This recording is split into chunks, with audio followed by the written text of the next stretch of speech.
ሰላም የተከበራችሁ የጤና ማህደር ቻናል ቤተሰቦቼ እንደምን ቆይታችኋል? ዛሬ የምናወራው ስለ ውበታችን፣ ስለ ንጽህናችን ስንል በየቀኑ በቤታችን ውስጥ ስለምንጠቀማቸው ነገር ግን በውስጣቸው ስውር አደጋዎችን ስለሚያስከትሉ ምርቶች ነው። እነዚህም በስፕሬ መልክ የምንጠቀማቸው ሽቶዎች፣ የፀጉር መጠበቂያዎችና የፀሐይ መከላከያዎች በተመለከተ ሲሆን ውበት ዋጋ ያስከፍላል እንደሚባለው ሳይሆን ሳናውቀው የምንተነፍሰው መዓዛ ለጤናችን ጠንቅ እንዳይሆን ምን ማወቅ ይኖርብናል የሚለውን እንመለከታለን። በዛሬው ቆይታችን እነዚህን በስፕሬይ መልክ የሚረጩ ምርቶችን በውስጥ አካላችንና በመተንፈሻ ስርዓታችን ላይ የሚያመጡትን ስውር ጫና በጥልቀት እናያለን። ከቆዳ አለርጂ ባለፈ እስከ ሆርሞን መዛባት፣ የልብ ምት መዛባት ድረስ ሊያስከትሉ የሚችሉትን ሳይንሳዊ እውነታዎችን እንፈትሻለን። እንዲሁም ውበታችን ሳይጓደል ራሳችንን ከአደጋ የምንጠብቅባቸው ወሳኝ መፍትሄዎች ነጥቦችንም አያይዘን እንመለከታለን ማለት ነው። እንግዲህ ውድ ተመልካቾቼ ይህንን ቻናል ሰብስክራይብ እና ላይክ ማድረጋችሁን አትርሱ።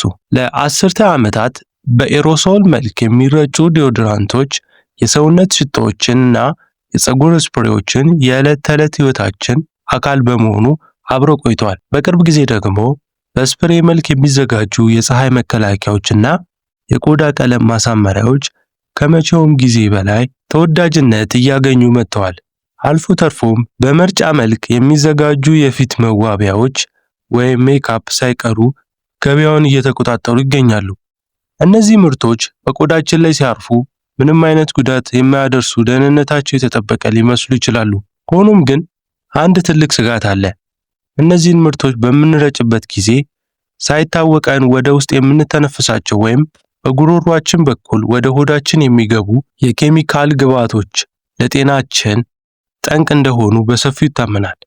በአየር ላይ ተነው ሳንባችን ውስጥ የሚገቡት እነዚህ ጥቃቅን ቅንጣቶች ከቆዳ ላይ ካላቸው ደህንነት በተቃራኒ በውስጥ አካላታችን ላይ ያልታሰበ ጉዳት ሊያስከትሉ የሚችሉ ስውር አደጋዎችን በውስጣቸው ይዘዋል።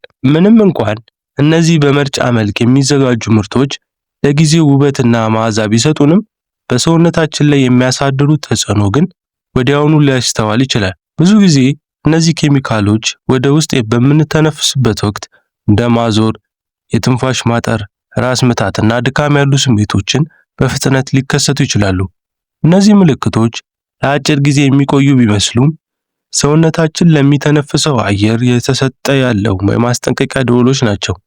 በተለይም ደግሞ እንደ አስም ወይም ስር የሰደደ የሳንባ በሽታ ያለባቸው ሰዎች ለእነዚህ ምርቶች ይበልጥ ተጋላጭ ናቸው። ምርቶቹን መጠቀምም የጤና ሁኔታችን እንዲያባብስና የመተንፈስ ችግራችን እንዲቀሰቀስ ያደርጋል።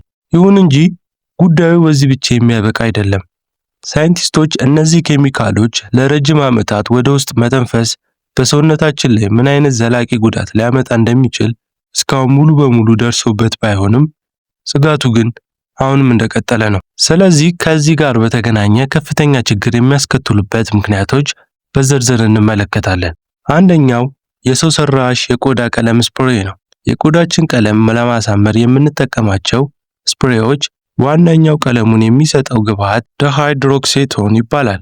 ይህ ንጥረ ነገር በቆዳችን ላይ ብቻ ሲያርፍ ደህንነቱ የተጠበቀ መሆኑ ቢረጋገጥም ወደ ውስጥ ስንተነፍሰው፣ ስንውጠው ወይም እንደ አይን፣ ከንፈር ባሉ ስስ የሰውነት ክፍሎች በኩል ወደ ደም ውስጥ ሲገባ ግን አደገኝነቱ ከፍተኛ ይሆናል። ምንም እንኳን የጤና ተቋማት ይህንን ንጥረ ነገር በቆዳ ላይ ብቻ እንዲቀባ ቢፈቅዱም በምርጫ መልክ በሚዘጋጁበት ጊዜ ግን ሳይታሰብ ወደ ደም ስር የመግባት እድሉ ሰፊ ነው። የሚገርመውም ግን ይህ ስጋት ባለበት ሁኔታ ብዙ ጊዜ ሰዎች ምንም አይነት የአይን፣ የአፍንጫ ወይም የከንፈር መከላከያ ሳያደርጉ ለእነዚህ ስፕሬዎች ሲጋለጡ ይስተዋላል። ለዚህም ነው እንደ አሜሪካው FDA ያሉ ተቋማት በሙያተኞች ዘንድ የቆዳ ቀለም ስፕሬ ስንጠቀም አይናችን፣ አፍንጫችንና ከንፈራችንን እንድንከላከል የሚያሳስቡት። ለዚህም ለውበት እንቅፋት የማይሆኑ ጥቃቅን የአደጋ ጋሻዎችን፣ የአፍንጫ ማጣሪያዎችንና ለከንፈር ደግሞ ሊፕ ባም ወይም ቫዝሊን መጠቀምን ይመክራሉ። ስለዚህ የቆዳ ቀለም ስፕሬይ የምትጠቀሙ ከሆነ በቀጥታ ፊታችሁ ላይ ከመንፋት መቆጠብ ያስፈልጋል። ይልቁንም ሌላ ቦታ ላይ በመርጨት በእጃችሁ ወይም በስፖንጅ ቀስ አድርጋችሁ ፊታችሁ ላይ ብትቀቡት ከጉዳቱ ራሳችሁን መጠበቅ ትችላላችሁ። ሁለተኛው የመዋቢያ ስፕሬዎች ናቸው። ዛሬ ያለምንም እንከን ከተዋበ የፊት ገጽ ኤርብሩሽ እና ስፕሬይ መዋቢያዎች ተመራጭ እየሆነ መጥቷል። ቀደም ሲል በፊልም ስቱዲዮዎች ብቻ የሚታወቁ የነበሩት እነዚህ ምርቶች አሁን ላይ ለሰርግና ለተለያዩ ዝግጅቶች አልፈው ተርፎም በቤት ውስጥ በቀላሉ እስከ መጠቀም ደርሰዋል። ከዚህ ከለስላሳ ውብ አጨራረስ በስተጀርባ በጤናችን ላይ ጥያቄ የሚያስነሱ የኬሚካል ግብዓቶች ተደብቀዋል። አንዳንድ ምርቶች ሲሊኮን የለውም ብለው የሚመኩት ሲሊኮን ለቆዳ ብቻ ሳይሆን ለሳምባም ጠንቅ ነው። በእነዚያ መዋቢያዎች ውስጥ የሚገኙ ሲሊኮኖች ሳይሎክሴን በሚባሉ ሁለት ዘርፎች ይከፈላሉ። የመጀመሪያው ዳይሜቲኮን ሲሆን ወደ ውስጥ ብትተነፍሱት እንኳን ደህንነቱ የተጠበቀ እንደሆነ ተረጋግጧል። ስጋት የፈጠረው ግን ሳይክሎሜቲኮን የተባለው ሁለተኛው ዘርፍ ነው። በተለይም ሳይክሎቴትራ ሳይክሎሴን የተባለው ውህድ በአውሮፓ ሕብረት ጥናት መሰረት የመራባት አቅምን እንደሚቀንስ ታይቷል። ምንም እንኳን በሰው ላይ ያለው ተጽዕኖ ተጨማሪ ጥናት ቢያስፈልገውም ጥንቃቄ ግን የግድ ነው። ሌላውና በስፋት የምንጠቀመው ታይታኒየም ዳይኦክሳይድ የተባለው ንጥረ ነገር ነው። ይህ ንጥረ ነገር በፀሐይ መከላከያዎችና በከንፈር ቀለሞች ውስጥ ነጭ ቀለምን ለመስጠት በብዛት ጥቅም ላይ ይውላል። በቆዳ ላይ ሲቀባ ምንም ስጋት የለውም። ነገር ግን ጉዳዩን አደገኛ የሚያደርገው በቀጥታ ፊታችን ላይ በምንረጭበት ጊዜ ወደ ውስጥ የምንተነፍሰው መሆኑ ነው።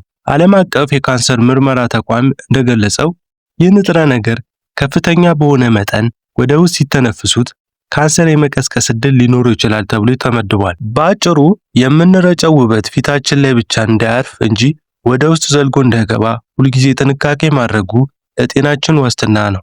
ሶስተኛው የፀጉር ስፕሬይ ስውር አደጋዎቹ ናቸው። የፀጉር ስፕሬይ ለብዙዎች የውበት ማጠበቂያ መሳሪያ ቢሆንም በተለይ ለነፍሰ ጡር እናቶች በሙያው ላይ ለተሰማሩ ባለሙያዎች ትኩረት የሚሻ ጉዳይ ነው።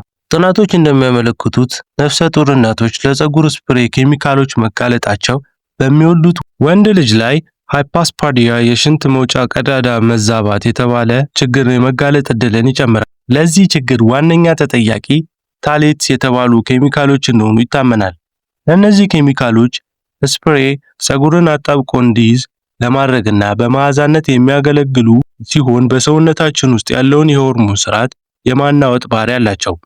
ምንም እንኳን አልፎ አልፎ በቤት ውስጥ መጠቀም ከፍተኛ ጉዳት ባያመጣም የፀጉር አስተካካይ ባለሙያዎች ግን ለረጅም ሰዓት ለእነዚህ ምርቶች ስለሚጋለጡ ለጤና እክል ይበልጥ የተጋለጡ ናቸው። ሌሎች ምርመራዎች ደግሞ እንደሚያሳዩት የፀጉር ስፕሬይና የፀጉር ማቅለሚያ ዱቄቶች አዘውትረው የሚጠቀሙ ባለሙያዎች ከሌሎች ሰዎች ጋር ሲነጻጸሩ የሳምባ የመተንፈስ አቅማቸው የቀነሰ ሆኖ ተገኝቷል። ከዚህም ባለፈ በስፕሬይ ውስጥ የሚገኙት አልኮልና የተለያዩ ፈሳሾች የፀጉር ስፕሬይ መመረዝን ሊያስከትሉ ይችላሉ። ይህም እንደ አይን መደብዘዝ፣ የትንፋሽ መቆራረጥና የጉሮሮ ማቃጠል ያሉ ችግሮች ወዲያውኑ ሊፈጠሩ ይችላሉ።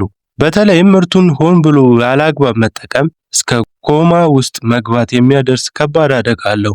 አራተኛው የዲዮዶራንት ስፕሬይ ነው። ዲዮዶራንት መጠቀም የሁላችንም የጠዋት ልማድ ቢሆንም አጠቃቀማችን ካልተገደበ ግን ውጤቱ የከፋ ሊሆን ይችላል። በሚያሳዝን ሁኔታ በተለይ በወጣቶች ላይ ዲዮዶራንትን አብዝቶ ከመጠቀም ጋር ተያይዞ የህይወት መጥፋት መከሰት የሕክምና ሪፖርቶች ያመለክታሉ። ለዚህ አደጋ ዋነኛው መንስኤ በእነዚህ ምርጫዎች ውስጥ ግፊት ለመፍጠር የሚያገለግሉትን ቢዩቴን እና ፕሮፔን የተባሉ ጋዞች ናቸው። እነዚህ ንጥረ ነገሮች በከፍተኛ መጠን ወደ ውስጥ ሲገቡ የልብ ምትን በማዛባት ልብ ድንገት ስራውን እንድታቆም ሊያደርጉ ይችላሉ። ምንም እንኳን በምርቶቹ መመሪያ ላይ አየር በሚዘዋወርበት ቦታ ተጠቀሙ የሚል ማስጠንቀቂያ ቢኖረው ብዙዎቻችን ግን በሩን ጥርቅም አድርገን ጠባብ በሆነ መታጠቢያ ቤቶች ውስጥ እንጠቀማቸዋለን። ይህ ልማዳችን የኬሚካሉ ክምችት በአየር ላይ እንዲጨምርና ሳናውቀው ለከፋ አደጋ እንጋለጥ ያደርገናል። ስለዚህ ውበትን ስንፈልግ ደህንነታችንን ቅድሚያ መስጠትና አየር በሚዘዋወርበት ቦታ መጠቀም ለህይወታችን ወሳኝ ነው። አምስተኛው የፀሐይ መከላከያ ስፕሬይ ነው። የፀሐይ መከላከያ ስፕሬዎች በቅርቡ የብዙዎችን ትኩረት የሳቡት ባልታሰበ የቃጠሎ አደጋ ምክንያት ነው። እነዚህ ምርቶች እሳትን ሊቀሰቅሱ የሚችሉ ግብዓቶች የያዘ በመሆናቸው በቆዳችን ላይ እንደረጨናቸው ገና ሳይደርቁ ወደ እሳት ብንቀርብ ከፍተኛ አደጋ ሊያስከትሉ ይችላሉ። እንደ ባርቢኪው እሳት፣ ሻማ ወይም ሲጋራ ያሉ ነገሮች በቆዳችን ላይ ያለውን ስፕሬይ በማቀጣጠል ለከባድ ቃጠሎ ሊዳርጉን የታዩባቸው አጋጣሚዎች ጥቂት አይደሉም።